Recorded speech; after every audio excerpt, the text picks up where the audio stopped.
একটা ক্ষেপণাস্ত্র ছোড়া হলো, কিন্তু আঘাত হানলো একসাথে কয়েক জায়গায়। ইরানের ছোড়া খাইবার শেকান মিসাইল এখন ইসরায়েলের আতঙ্কের নতুন নাম। ইসরায়েলের বিরুদ্ধে এই প্রথমবার ব্যবহার হলো ইরানের তৈরি অত্যাধুনিক মিসাইল খাইবার শেকান। ইসলামের ইতিহাসের খাইবার যুদ্ধের নামানুসারে রাখা মিসাইলটি এক কথায় ভয়ঙ্কর। ইরান বলছে এটি চতুর্থ প্রজন্মের অত্যাধুনিক ব্যালিস্টিক মিসাইল। একটা নয়, একসাথে 4টা ওয়ারহেড বহনে সক্ষম। খাইবার শেকান একসাথে আঘাত হানতে পারে 4-5টি আলাদা লক্ষ্যবস্তুতে। স্বয়ংক্রিয়ভাবে খুঁজে ঠিক করে কোন পথে যাবে, তাই ঠেকানোও কঠিন। এই মিসাইলের পাল্লা প্রায় 2000 কিলোমিটার, বহন করতে পারে 1500 কেজির মতো বিস্ফোরক।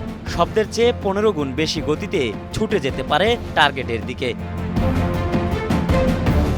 ইরানি সংবাদ মাধ্যম দাবি করেছে, গেল রোববার প্রথমবার আলোচিত এই মিসাইল ছোড়া হয় ইসরায়েলকে ঘায়েল করতে, যা আঘাত হানে একাধিক জায়গায়। সবগুলোতেই নির্ভুলভাবে লেগেছে ওয়ারহেড। এ তালিকায় আছে বিকল্প কমান্ডার সেন্টার, এক জীবাণু গবেষণা কেন্দ্র আর বেন গুরিয়ন বিমানবন্দর। তেহরান বলছে এই মিসাইল আয়রনডোম বা ডেভিড স্লিং এর মতো ইসরায়েলের শক্তিশালী আকাশ প্রতিরক্ষা ব্যবস্থাও ফাঁকি দিতে সক্ষম, কারণ এটি আকাশেই বারবার দিক পাল্টাতে পারে। 40 বছর ধরে নিষেধাজ্ঞার মধ্যে থেকেও ইরান সামরিক শক্তি উদ্ভাবনে একের পর এক চমক দিচ্ছে। অপারেশন ট্রু প্রমিজের আওতায় গুড়িয়ে দিচ্ছে তেল আবিবের স্পর্শকাতর স্থাপনা। ইরান দাবি করছে তাদের পুরো শক্তি এখনো দেখানো হয়নি। A K M Suman, Star news.